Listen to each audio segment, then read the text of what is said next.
Assalamualaikum warahmatullahi wabarakatuh. Terima kasih Pak Agung dan teman-teman yang telah menyempatkan waktunya untuk menonton video ini. Pada kesempatan kali ini, kami selaku kelompok 3 akan mempresentasikan hasil kerja kami mengenai data Wrangling. Adapun anggota dari kelompok kami, yang pertama ada Patricia Pinkan Kumenap dengan akhiran NIM 04, Stella Caroline Romaito dengan akhiran NIM 07, Zilda Ainun Taskia dengan akhiran NIM 08, serta saya sendiri, Atira Isabel Farmanda Fadila dengan akhiran NIM 12. Lanjut ke paparannya.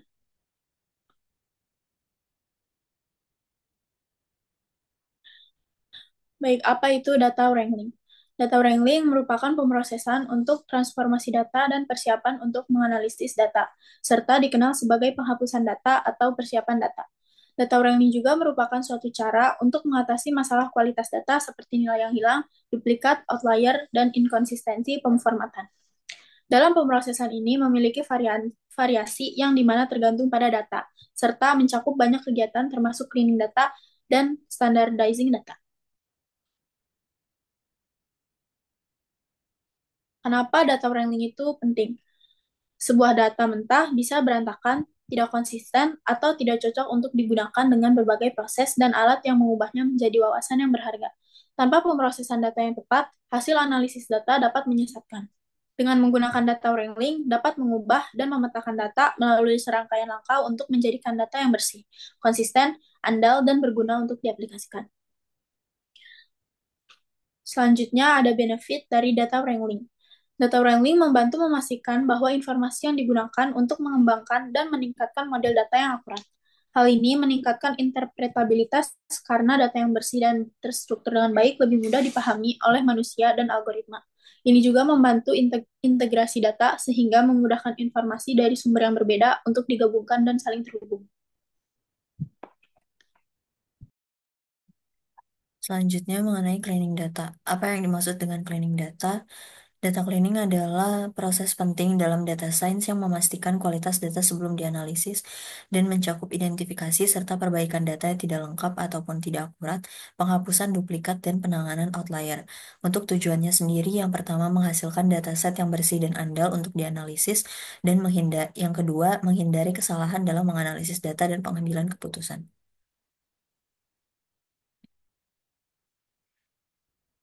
Selanjutnya, kenapa data cleaning itu menjadi sangat penting? Karena data cleaning merupakan elemen krusial dalam data wrangling yang ditujukan untuk memastikan bahwa setiap analisis dalam model yang dihasilkan berdasar pada data yang akurat dan konsisten.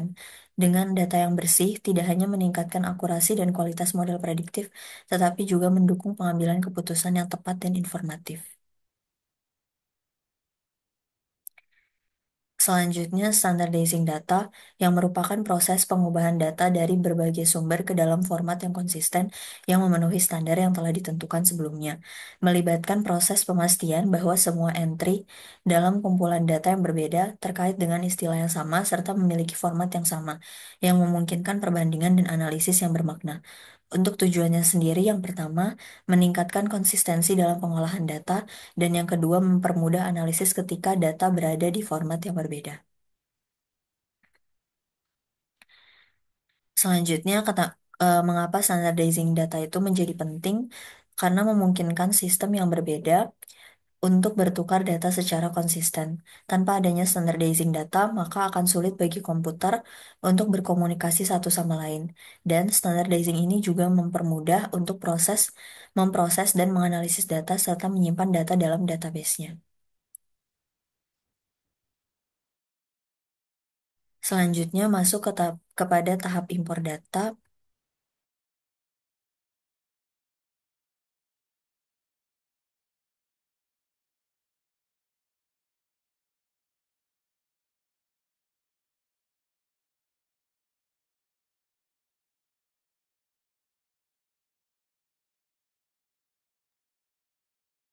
Pertama-tama, untuk mengimpor data di sini, kita dapat mengklik icon yang ini, yang merupakan icon connection terhadap tabel data yang telah kita miliki. Kemudian di bagian name di sini kita bisa masukkan nama data sesuai dengan data yang kita pilih. Dalam hal ini, kelompok kami memilih data salary. Selanjutnya, klik apply. Di bagian ini juga dapat diklik apply, finish, dan di sini kita dapat refresh di bagian skemanya. Dapat dilihat di sini terdapat database new salary yang telah kita buat tadi. Kemudian karena belum ada tabelnya, kita bisa langsung input tabelnya dengan cara kita klik kanan di bagian tables, kemudian kita pilih table data import wizard. Dan di file path ini kalian dapat mengopi file di direktori kalian. Dan dalam hal ini saya mengopi file data science salaries ini. Kemudian kita bisa hilangkan tanda kutipnya. Lalu kita bisa langsung klik browse. Kemudian cari lokasi atau direktori file kalian. Dalam hal ini saya berada di dokumen. Kemudian kita pilih kembali data science salaries-nya. Lalu kita klik next. Jangan lupa untuk dicentang di bagian drop table if axis-nya untuk memperlihatkan tabel-tabelnya. Kemudian di sini dapat dilihat terdapat beberapa eh, kolom mulai dari work year, experience, job title, dan lain sebagainya yang termasuk ke dalam data salaries yang kami pilih. Dan di sini juga dapat dipastikan untuk eh, field type-nya seperti misalnya kalau work year itu integer dan sebagainya. Di sini kita bisa langsung klik next. Next lagi. Dan kita bisa menunggu data impor ini sampai selesai. Setelah tadi tahap eh, impor data sudah selesai, di sini kita bisa langsung lihat muncul tabel untuk data science salaries-nya. Selanjutnya, di sini setelah kita punya tadi data science salaries yang sudah diinputkan ke dalam tabel new salary, karena tidak bisa langsung digunakan tabelnya, jadi makanya langkah pertama di sini kita bisa membuat tabel yang mana tabel ini tuh sama dari tabel yang data science salaries. Di sini kita bisa create tabel, kita namakan untuk penamaannya ini usahakan nama yang unik, yang mana di sini kami menamakan new data science salaries. Kemudian like data science salaries. Selanjutnya eh, setelah kita membuat tabel baru di dalam workbench kita, di sini kita lanjutkan untuk memakai tabel baru yang sudah dibuat tadi dengan nama New Data Science Salary sesuai yang sebelumnya. Dan di sini terdapat kolom-kolom yang tadi sama seperti yang telah kita inputkan di Data Wizard, mulai dari work year, experience, dan lain sebagainya. Kemudian untuk selanjutnya, langkah selanjutnya kita dapat import data dari tabel file ke dalam tabel yang telah kita buat dengan insert new data science salaries, select from data science salaries sebelumnya. Selanjutnya masuk kepada tahap cleaning datanya.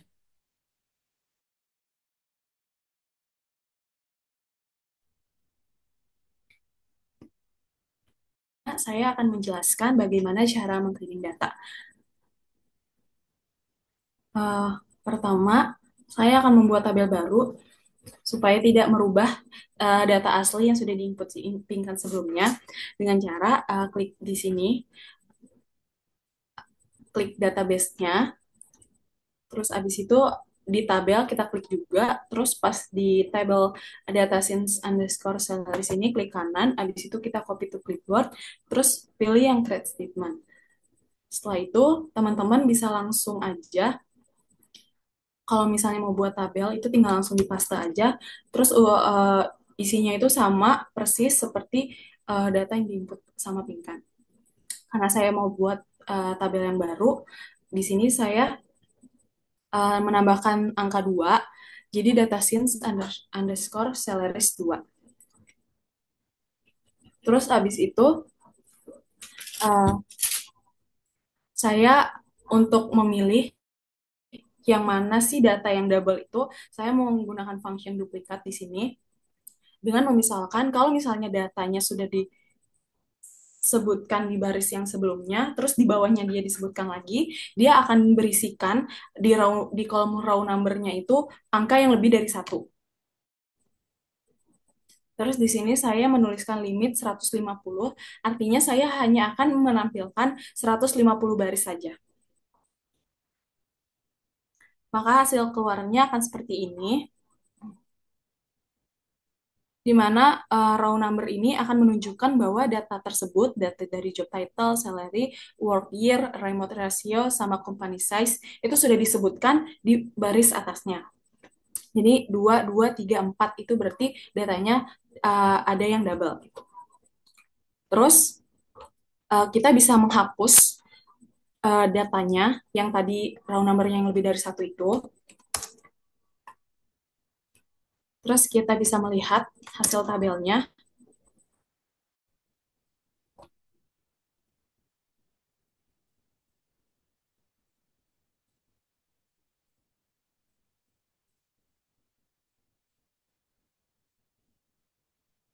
Bintang from dari tabel data sense underscore salaries, maka akan keluar hasilnya seperti ini. Terus bisa kita lihat di sini,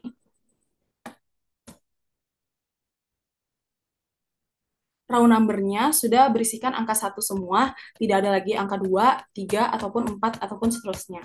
Artinya, ini adalah data-data yang nggak kedouble sama sekali. Terus selanjutnya, bagaimana cara kita menstandarizing data? Pertama, kita bisa memakai function select listing, terus dari kolom mana yang mau kita lihat bahwa datanya itu sudah standar atau belum, terus habis itu dari tabel mana kolom yang kita input.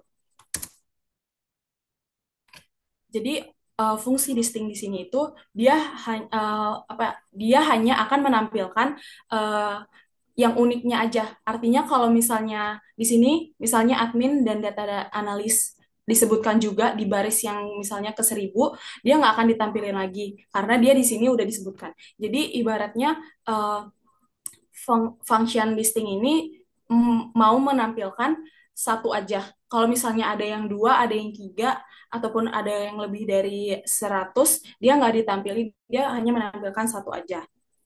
Terus kalau misalnya kita menambahkan function trim di depan kolom yang kita inginkan, itu dia bakalan memperbaiki, misalnya di awalnya itu ada spasi, habis tanda kutip, misalnya ada spasi, itu dia bisa dihapus biar semuanya sama, tipe datanya itu bisa sama gitu. Cuman karena di sini dari awal data yang kita pakai itu udah gak ada yang ada spasinya. Pokoknya karena data yang kita pakai tipe datanya udah sama semua, makanya tidak ada perubahan yang terjadi. Terus kita juga bisa mengcombine dari job title yang belum kita trim sama job title yang udah kita bersihkan. Tidak ada yang berubah karena yang tadi saya sudah sebutkan bahwa data yang kita pakai itu udah tipe data yang sama. Cuman kalau misalnya data yang teman-teman gunakan nanti berbeda, teman-teman bisa update tabelnya dengan setting job title-nya, kolom job title-nya dengan hasil trim dari job title itu tersendiri. Jadi pas kita nanti tampilin tabelnya di job title ini, bakalan keganti sama hasil yang sudah kita trim tadi. Terus kalau misalnya kita mau ngetes di kolom yang lain, di kolom salary, itu caranya juga sama.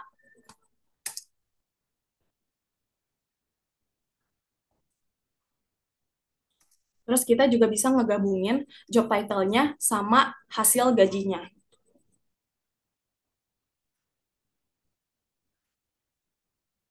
Terus misalnya kita coba lagi di kolom yang lain, di mana kolom remote ratio kita coba. Nah, kenapa cuman 100, 0, sama 50 aja, sedangkan data yang kita pakai itu ribuan? Karena yang distinct itu fungsinya yang sudah saya sebutkan sebelumnya, bahwa distinct itu hanya menyebutkan nilai atau angka-angka yang unik. Makanya 100 sama 0 sama 50-nya cuma disebutkan satu kali aja. Terus kita juga bisa nampilin data yang remote rasionya itu 0. Seperti ini hasil tabelnya. Terus kita juga bisa ngeganti uh, isi remote rasionya yang misalnya 0 menjadi 150.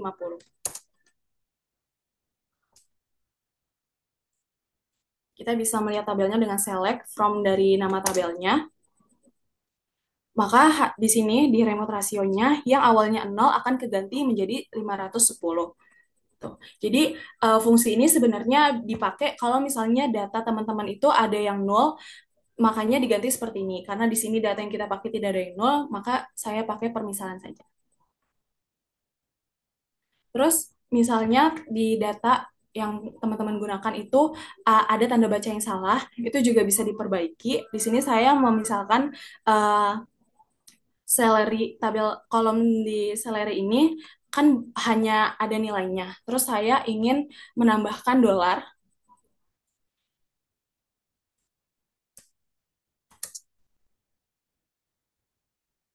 Jadi sama seperti tadi pakai distinct juga.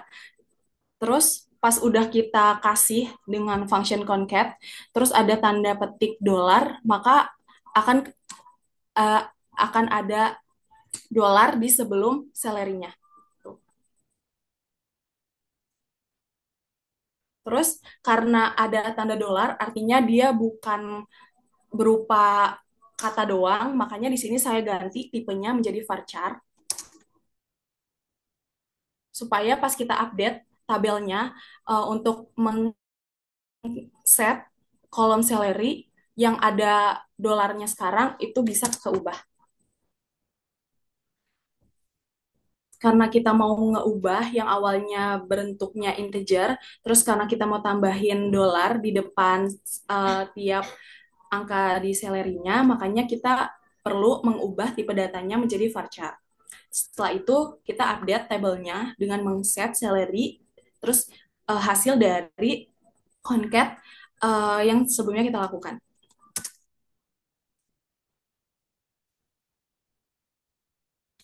Habis itu kita bisa tampilkan lagi tabelnya dengan select from datascience underscore salaries 2. Maka hasil salaries di sini ada dolarnya.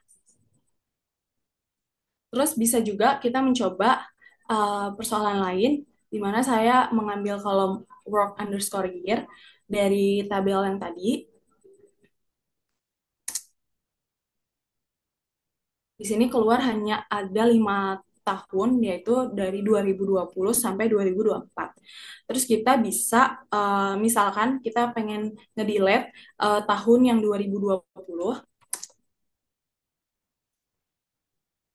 terus kita bisa tampilin lagi tabelnya, hasil dari tahun yang 2020-nya udah kita hapus. Maka di sini di work year-nya itu udah tidak ada lagi tahun 2020. Terus di sini juga misalnya teman-teman di tahunnya itu mau diganti karena ada yang kesalahan.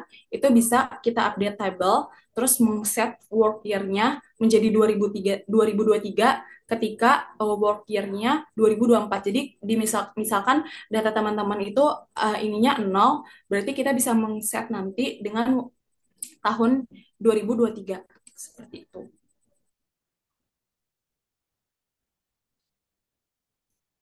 Terus persoalan selanjutnya ketika datanya 0. Di sini saya ingin menampilkan kolom experience level. Kalau misalnya memang ada data yang kosong. Nah, di sini hasilnya tidak ada sama sekali isi datanya, hanya nama-nama kolomnya aja. Artinya tidak ada data nol di kolom experience level. Ketika kita tambahkan di sini not, terus kita run lagi, baru dia menunjukkan hasilnya. Jadi kalau misalnya dia nggak nol, terus dihitung, maka dia akan keluar hasilnya seperti ini. Seperti itu. Begitu juga di kolom yang lainnya. Kita bisa coba, di kolom-kolom semua kolom bisa kita coba. Terus kita juga bisa nge-combine, langsung menghitung barengan, itu juga bisa. seperti ini dengan function select from-nya masih sama. Ketika job title is null, di sini ada tambahan n karena kita pengen ngegabunginnya sekaligus. Terus company size is null. Di sini juga nggak ada hasilnya karena data yang kita gunakan di kolom job title sama company size-nya itu nggak ada data yang null. Ini sama untuk menghitung kalau misalnya uh, datanya nggak null. Ini tambahin not.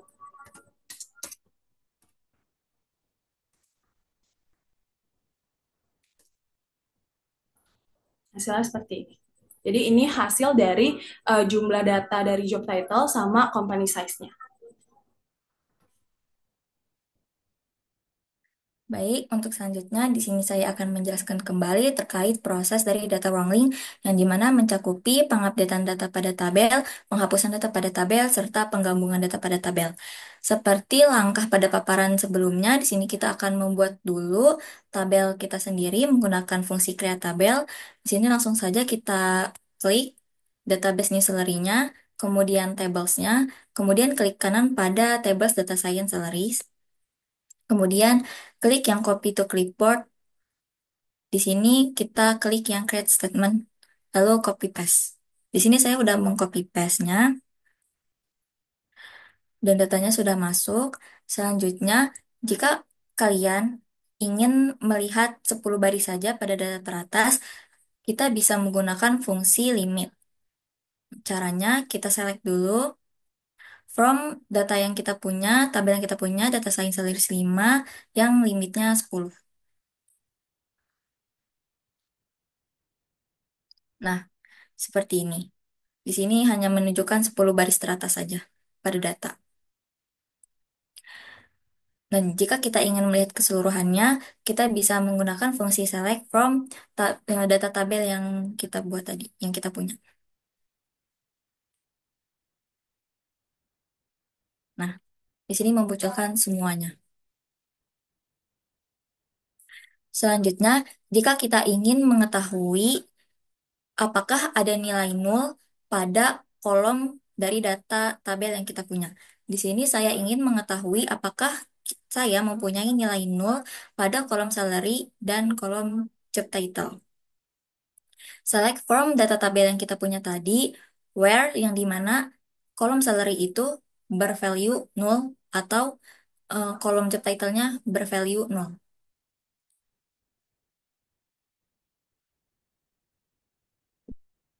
Di sini tidak ada karena data yang saya punya memang tidak memiliki nilai nol pada kolom salary dan kolom job title.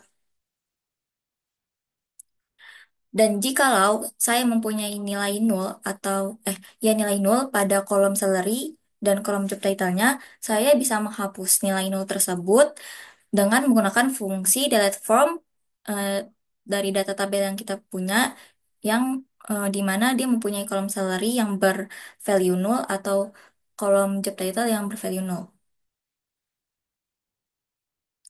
Baik.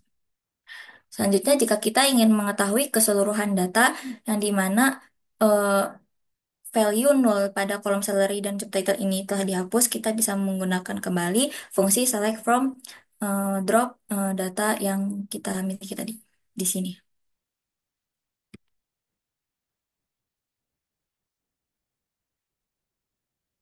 Baik.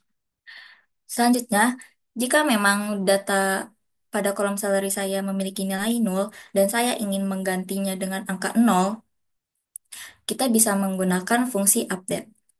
Pengupdatean data pada SQL bisa menggunakan fungsi seperti ini. Yang pertama, update data tabel yang kita miliki, data science salaries 5, kemudian setting menggunakan fungsi set, salary-nya itu bernilai nol. Salary sama dengan nol. Yang dimana where salary yang ingin kita ganti itu datanya yang hanya memiliki value nol. Ini. Baik, selanjutnya saya ingin menganalisis apakah pada data yang saya punya, pada baris data yang saya punya itu ada yang memiliki nilai gaji pada kolom salary in USD-nya itu berada di atas rata-rata yang sudah kita hitung tadi maupun yang berada di bawah rata-rata. Di sini jika ada yang berada di atas rata-rata, maka dia akan muncul value angka satu, dan jika berkebalikannya yang ada di bawah rata-rata, dia akan muncul nilai value-nya itu nol. Di sini saya tidak akan membuat kolom baru pada data tabel saya. Saya hanya akan membuat jendelanya saya saja untuk melihat. Di sini saya menggunakan fungsi setting average salary tadi, select average dari salary in USD. Kita menghitung rata-ratanya dulu dari kolom salary in USD ini from data tabel yang kita gunakan, data science salary 5. Kemudian select salary in USD, kolom salary-nya. Kemudian average salary as average salary. Di sini maksudnya kita akan membuat rata-ratanya ini menjadi sebuah kolom baru, tapi tidak untuk ditambahkan pada tabel. Serta kita masukkan kembali kolom salary in USD yang sudah terdapat pada tabel itu lebih besar keterangannya, karena saya ingin melihat eh, dan menganalisis apakah ada salary yang di atas rata-rata as is above average from data tabel yang saya punya.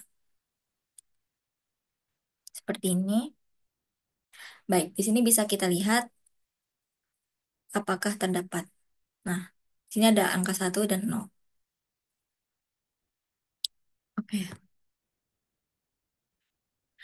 Selanjutnya, jika kita ingin melihat kembali data kita, kita bisa menggunakan fungsi yang tadi, select from, eh, taruh nama data tabel kita yang kita gunakan. Seperti ini.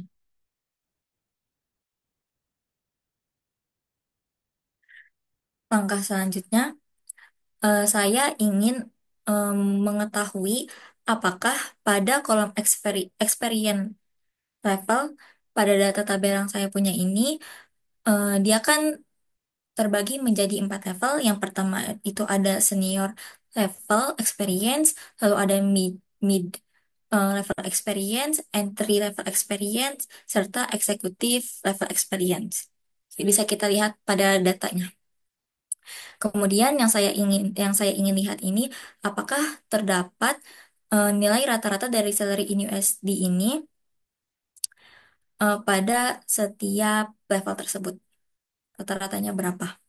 Menggunakan fungsi select, kita taruh kolom experience levelnya, kemudian taruh lagi fungsi average salary in USD untuk menghitung rata-ratanya from data tabel yang kita gunakan, data science salary 5, lalu group by experience level. Maksudnya itu untuk membagi ke grup, masing-masing grup pada level experience tersebut. Nah, tadi 4 yang saya sebutkan. Kemudian order by, yang dimaksudnya itu untuk mengurutkan rata-rata salary-nya, average salary-nya itu eh, menggunakan fungsi DESC di sini, itu maksudnya mengurutkan dari yang terbesar sampai ke yang terkecil. Seperti itu. Nah, seperti ini. Di sini untuk setiap level eksekutif, senior, middle, dan entry itu berbeda. Rata-rata gajinya. Diurutkan dari yang terbesar sampai yang terkecil. Baik, selanjutnya saya ingin melihat kedua kolom pada data saya, kedua kolom itu saja, tidak semuanya. Kita bisa menggabungkan kedua kolom tersebut melalui fungsi select from, taruh data tabel yang kita gunakan, data science series 5, yang di mana kita ingin mengambil untuk kolom pertama itu remote ratio yang hanya memiliki value 100, dan kolom experience level yang hanya memiliki level itu entry. Nah, seperti ini. Di sini pada kolom experience level kita hanya ingin melihat untuk level entry-nya saja, dan pada kolom remote ratio kita hanya ingin melihat yang dia memiliki value 100-nya aja. Atau yang bisa kita simpulkan, kita hanya ingin melihat kolom experience level yang memiliki level entry, yang dimana dia pada kolom remote ratio-nya itu hanya memiliki value 100. Jadi tidak semua level entry yang memiliki nilai itu tidak semuanya ditampilkan. Jadi hanya ditampilkan yang punya nilai 100 saja atau value 100. Lalu ada juga cara berikutnya itu jika kita hanya ingin melihat kedua kolom pada data tabel yang kita punya, yang di sini saya hanya ingin melihat kolom company location beserta company size-nya saja. Kita bisa menggunakan fungsi sederhana seperti ini, select. Untuk yang pertama kita eh, taruh nama kolom yang ingin kita lihat, koma, taruh lagi nama kolom kedua yang ingin kita lihat from data tabel yang kita gunakan. Baik, di sini itu termasuk kepada cara untuk penggabungan kedua data pada data yang kita punya, kolom yang kita punya. Eh, ini juga sama aja merupakan fungsi untuk menggabungkan kedua kolom, maaf. Di sini saya akan menggabungkan kolom job title beserta kolom salary dari data tabel yang saya gunakan. Seperti ini.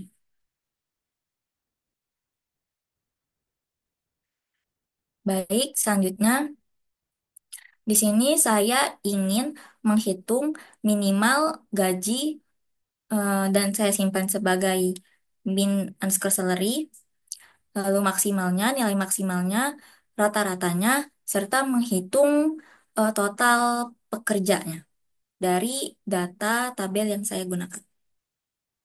Menggunakan fungsi seperti ini. Oke. Jadi untuk minimal atau gaji terkecil dari data yang saya punya ini bernilai segini, maksimalnya bernilai segini, rata-ratanya juga, serta keseluruhan pekerjanya bisa kita lihat. Oke, yang terakhir, eh, andai kata kita ingin menggabungkan kolom dari kedua tabel yang berbeda. Di sini kan saya hanya menggunakan satu tabel saja. Tapi jika teman-teman ingin menggabungkan kolom dari kedua tabel yang berbeda, bisa menggunakan fungsi join. Yang dimana kita select dulu data science satu, maksudnya ini tuh eh, tabel yang pertama untuk kepenilaian question itu kolomnya. Lalu pada tabel kedua kita ingin menggabungkan company size. From data science salary satu, data yang data tabel yang satu, join untuk digabungkan ke data tabel yang kedua.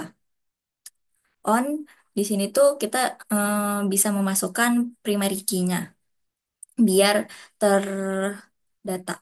Lalu menggunakan limit 1000 jika kita hanya ingin menampilkan 1000 data saja dari keseluruhan data yang kita punya.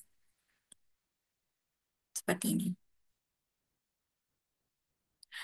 Baik, mungkin itu saja bahan paparan yang telah saya paparkan. Baik, terima kasih telah menonton hingga akhir. Sekian dari kelompok kami. Jika ada yang salah, mohon dimaafkan. Dan jika ada yang sayang, mohon diungkapkan. I think